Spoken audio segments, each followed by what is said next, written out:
Hey, it's Matt, your average gamer, and for this video, we've got 9 more amazing and overpowered builds for you. These are all build requests. This is going to be an awesome one. I can't wait to jump into this one. I know I say that a lot, but this one's really fun. We're going to start with the Radahn swords from the DLC, the Lord version. Haven't really covered these much since around when DLC came out, so let's take another look at these. They're a very interesting weapon because they do physical and magic damage. However, the Ash of War seems to be holy damage. Really cool effects, though, on the Ash of War.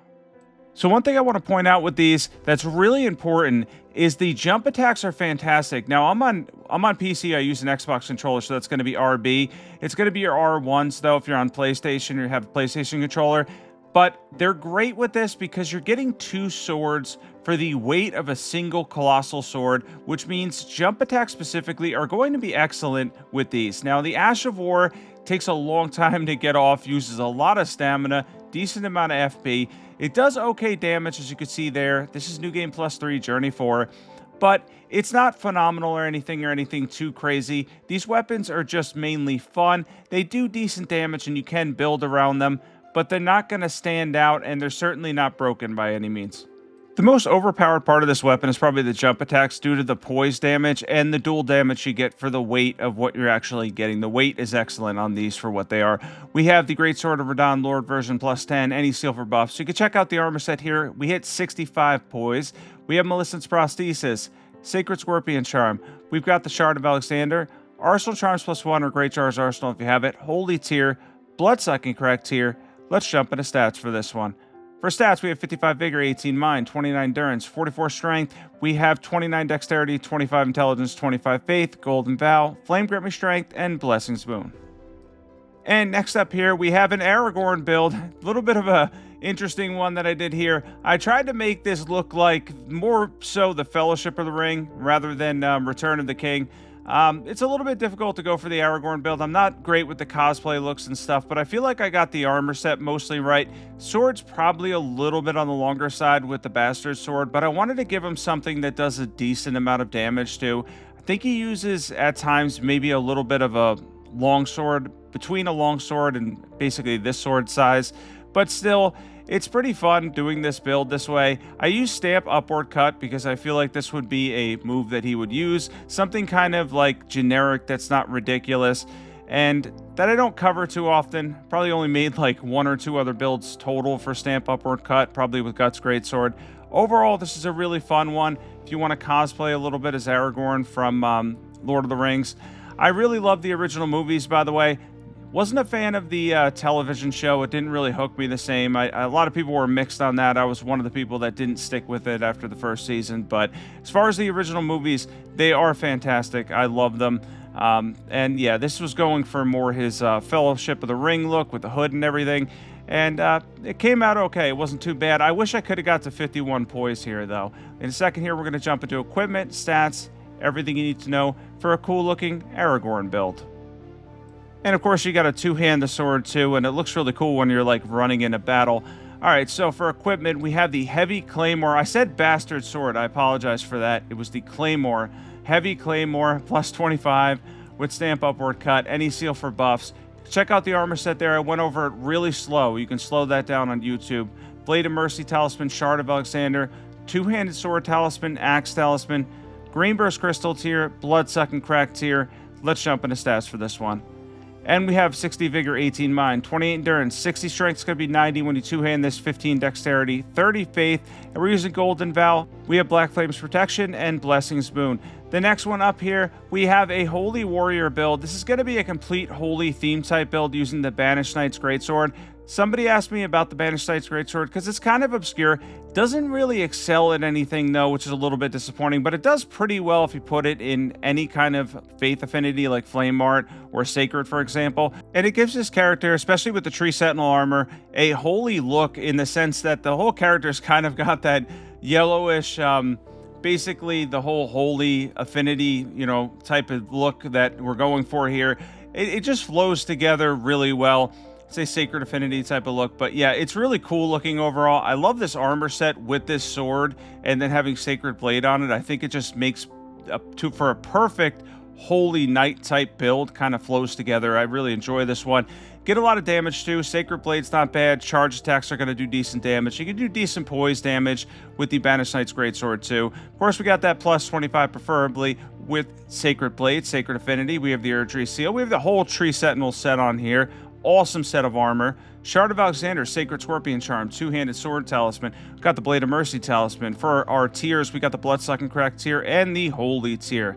For stats, we have 60 Vigor, 19 Mind, 38 Endurance, 17 Strength, 12 Dexterity, 65 Faith, 82 Poise, decent defense here, great armor set, Golden Vow, Halaster Beery, Blessing Spoon. And next up here, we have a Grave Scythe Roar build. Somebody asked me for an obscure Roar build with a more obscure weapon. Really cool one to do this with is actually with the Grave Scythe. Now, you have a couple of options here. You go for heavy affinity and more strength power, but I went for occult affinity here for some bleed buildup and decent AR. Overall, this turned into a really cool and pretty powerful build. So after you use Braggart's Roar, you're going to get an increase in physical damage too, which is cool. And we're pretty much all physical damage here with some bleed buildup, around 100 or so. Most bosses, because of the 2x multiplier on Roars, you're going to get the bleed proc on the second hit, which is awesome. That's really going to be helpful in a lot of fights. It is a little bit on the slower side, but all Roars are, it really is a very specific play style that some people will enjoy, some people won't. But 2 hits there, if you do the math, that's about 9,500 damage, I think that was, with 2 hits. That's pretty good. I mean, I know these guys are a little bit weak to slash damage, and they're not exactly resistant to bleed, but still, this is going to do substantial damage overall. And you will get some posture breaks, too, if you're consistent with it. Should have been able to hit both of them there. The one in the back backed off at the exact timing to avoid that hit. That would have been a knockout there. Doesn't matter, I end up finishing them off anyway in the end. But ultimately, this is a really cool way to run the Grave Scythe, a different way to run the Grave Scythe with Braggart's Roar. Let's jump into equipment. We have the Occult Grave Scythe, plus 25 preferably with Braggart's Roar, Dragon Communion Seal. That helm will give you plus 2 Fate. That's pretty helpful. We have the Roar Medallion, Axe Talisman. We have the Two-Handed Sword Talisman. Lord of Blood's Exaltation, of course, because we got Bleed build-up. Spike Crack tier, Bloodsucking Crack tier. We're using Sleeping Pots to stun the Godskin duo. For stats, we have 60 Vigor, 19 Mind, 28 Endurance, 17 Strength, 13 Dexterity, 25 Faith, 60 Arcane. We're using Golden Vow, Flame Grip Strength, Blessing Spoon, and if you want to add something, Swarm of Flies goes well here too. And next up here, we have a Cold Warhawks Talons build. Someone asked me for a guard counter Cold Warhawks. Now, I'm not a guard counter guy. I learned how to parry Radahn once, was able to do that. But other than learning specific movesets for bosses, my reaction timing isn't that great. So for this, I decided to just do the Cold Warhawks.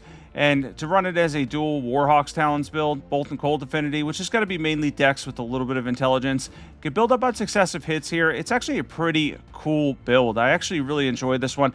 I mentioned this in videos before. I love the Warhawks Talons. They're awesome looking weapons. You can get them really early in Elden Ring. I'm actually going to show you where to get them after I go over equipment. Awesome straight swords, by the way. We have 2 Warhawks, cold Warhawks Talons, sorry about that, with Chilling Mist. Plus 25 preferably, Eddie, Seal for buffs. You can check out the armor set there, 60 Poise. Magic Scorpion Charm, Millicent's Prosthesis. We have the Shard of Alexander. We have the Winged Sword Insignia. Rotten Winged Sword Insignia is better if you have it. Magic tier, Bloodsucking Crack tier. And for stats on this one, we have 60 Vigor, 17 Mind, 26 Endurance, 12 Strength, 60 Dexterity, 25 Intelligence, 25 Faith. For our buffs, we're using Golden Vow, Flame Grip Strength, and Blessing Spoon. Now, where you're going to get these is actually going to be in the Rampart Tower in Stormvale Castle, and I want to show you an easy way. If you have the DLC and you come back to get these, use the crossbow with explosive bolts. It's because they're all using explosive arrows. You can blow them up. It's really easy to do. It's probably the easiest way to clear these guys out because they basically explode. And then you can go and grab your Warhawks Talons pretty easily. Next up here, we have a Grim Reaper build. Of course, this is the second build on here with the Grave Scythe. The Roar one was a random one that I wanted to use the Grave Scythe for, that somebody requested an obscure Roar build. That was from a while ago. The Grim Reaper build was fairly recent. I'd done a couple of these, so I decided to do a different one, a post-DLC one. We're going to be using the Poison Flower Blooms twice here to proc Rot, and then, of course, be able to proc Bleed with our weapon using Bloodflame Blade.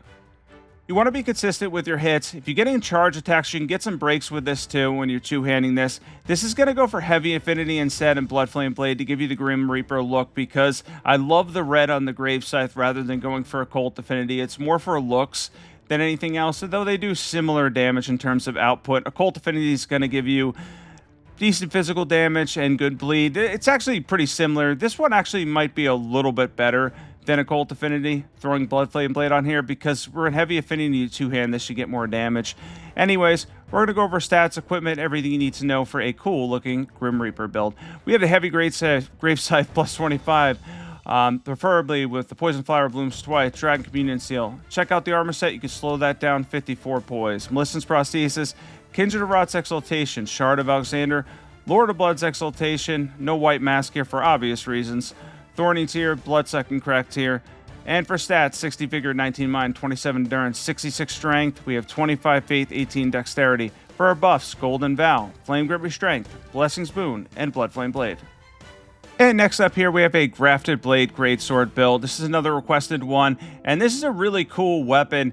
It's going to give you 5 levels of each stat, so you actually only need 20 Faith if you're going to run the buffs that I run, which is exactly what I did here, because you could just use the Grafted Blade Greatsword and then add that 5 and then do whatever buffs you want to do. It's pretty cool having those extra 5 levels for a variety of reasons. Now, the weapon itself, aside from the Ash of War, which is an increase in levels, which is better if you're at a lower level, is pretty good. The weapon does decent poise damage. It does decent jump attack damage, charge attack damage, all of that. It scales decently with strength, so you're not going to have too many problems there. If you're on New Game Plus 7, you may have difficulty getting breaks with any weapon, two-handing even when you're two-handing going for charge attacks. I do love the charge attacks with this, though. The slam down and then drag gets pretty awesome. And ultimately, on most journeys, it's going to take about 3 charged hits or 4 to 5 jump attacks to break a boss, which isn't really too bad. If you're ever struggling with Rolana, by the way, there is a way to pretty much go at her in the sense of just backing off and then going forward and doing jump attacks until she breaks and then taking advantage of her animations after that. If you catch her around the time that she goes in a phase transition, she happens to break around that time, you can chew the majority of the rest of her HP beyond that point. It's not that hard at that point. So one of the best ways to take her on is actually just to break her around the halfway point. If you can do that, this fight gets substantially easier. Let's jump into equipment. We have the Grafted Blade Greatsword plus 10, preferably any seal for buffs. We have the Gravebird chest piece on. That's the important set of armor there. 52 poise. Blade of Mercy Talisman. Axe Talisman. We've got the Two-Handed Sword Talisman. We've got the Claw Talisman. For our tiers, we have the Spike Crack tier. Green Burst Crystal tier. And for stats, we have 65 Vigor, because the Grafted Blade Greatsword, 23 Mind, 38 Endurance. This is a little bit messed up. Plus 5 on everything there. Golden Vow, Flame Grip Restraint, Blessing's Boon. Minus 5 on all those stats, because I used it before I went into the stat menu, so it gives you 5 of every stat. Next up here, we have a Flame Skewer build for the Gargoyle Twin Blade. I've been practicing Godfrey with Twin Blades. He appeared, I think, in 1 or 2 of my other videos recently with different Twin Blade builds, specifically with the Gargoyle's Twin Blade, which is an awesome weapon, by the way. Decided to do a Fire Affinity Flame Skewer build, which gives you close to, I think, 800 AR. It's like 780 or something, which is insane. And we can get a ton of successive attack damage build up here, and a ton of damage in general. Also, a decent amount of poise damage on the charge attacks. This is a really fun and strong build. Yeah, I started to learn Godfrey, the fight itself, a lot better than I used to. I'm learning these fights like more now than ever when I go back in. And the reason for that is simply because I don't know, I just, all this time, because of the builds, I was always making as much powerful builds as I could possibly make. Now I kind of balance them in between power and fun as much as I can. So I had to learn the movesets more. Started to get better at fighting a lot of these bosses. I still die a couple times to most of the bosses, but once I get it, I really get it. Didn't even really need to heal too much there at all. New Game Plus 3, Journey 4. Godfrey was not bad at all. He actually gives you the perfect length and time to fight him with a Twin Blade if you're struggling. So much time in between his attacks to get in Twin Blade hits and build up on those successive attacks. We have the Gargoyle's Fire Twin Blade plus 25, preferably with Flame Skewer. We have the Giant Seal. That helm will give you plus 2 Faith, 55 poise. Melissen's Prosthesis, Shard of Alexander, Wingsword Insignia, or Rotten Wingsword Insignia is better if you have it. Fire Scorpion Charm, Flame Tier, Thorny Tier. Let's jump into stats. And for stats on this one, we have 60 Vigor, 18 Mind, 28 Endurance, 60 Strength. It's going to be 90 when you two-hand this, 20 Dexterity, 32 Faith. We have Golden Vow, Black Flame's Protection, and Blessing's Boon. And next up here, we have an all-caster new build. This is probably the best all-caster build that I've made all around. I've done similar ones like this before. I think a long time ago, somebody asked me for an all-caster build. Now, I want to mention, for the Staff of the Great Beyond, Flame of Frenzy, and a couple of the other requests, I'm going to save them for the high-level builds because certain ones are just so much better at a high level, and I feel really constrained doing some of those at 150, especially having to split my stats for some of the staffs that have 2 stats that you need to split. You're just going to get lower scaling. So for the high-level builds, I'm going to try to squeeze those in. Really looking forward to that. If you do want to see the high-level builds, make sure to comment below. If you have any build requests, be sure to comment below as well. But don't forget, when the Night Rain DLC, the mini DLC, comes out soon, probably going to take about a month, maybe 4 weeks or so, where I'm going to be covering Night Rain again. Really looking forward to the change up there. And hopefully, even though it's a small DLC, it ends up being fun. I want to say thank you, by the way, too, because obviously this is out on Thanksgiving, and I know somebody might catch this video a week or 2 weeks from now or whatever, but there are so many people that have stuck with me and came back, and so many people that are still asking for builds and stuff like that, and hanging out and conversating with me, asking how I am and everything, and it's really just awesome. Building this community and having you guys is great. I'm incredibly thankful for it. I feel like this is the best time to say that I'm thankful for it. So I want to say thank you to everyone that follows my channel, everybody that subs to my channel, anybody that even watches my videos. Thank you so much. Happy Thanksgiving if you're from America. If you're not from America, happy holidays. If it's not a holiday there, happy weekend when that comes around. But yeah, I wanted to say I'm really thankful for all you guys. I hope you're going to have a fantastic weekend. I hope everybody gets some time off and has a little bit of fun playing games this weekend. Usually there's a lot of people on, so I'm looking forward to that. I'll be playing some games myself. Let's jump into equipment. Erdtree Seal plus 10, and then we have the Godslayer Seal, Giant Seal, and any passive seal that you want to add for whatever you're boosting. Check out the armor set here, 60 poise. We have the Lightning Scorpion Charm. We have the Godfrey Icon, Phlox Canvas Talisman, Fire Scorpion Charm. You really don't want to be hit with this build because we're using 2 Scorpion Charms. Lightning Tier, Bloodsuck, and Correct Tier. Don't do that for PvP. Let's jump into stats. And we have 60 Vigor, 23 Mind and Endurance, 15 Strength and Dexterity, 75 Faith, Golden Val, Halishbury, Blessings of the Erdtree, Knight's Lightning Spear, Black Flame, and Burno Flame. Thanks for watching this one. Thanks for tuning in to my top 9 amazing and OP builds. It's probably the last build request build video for a while, other than the high-level builds that comes out Sunday. Started that one, didn't finish it. So if you have any high-level build requests, those you can still put in the comments below. Probably still get to them. That's probably going to be on Sunday. Can't wait to cover Night Rain's DLC when it comes out, the mini DLC. I also can't wait for the Tarnished Edition next year. Really waiting for that. And just want to say again, happy Thanksgiving. And once again, thank you, everybody.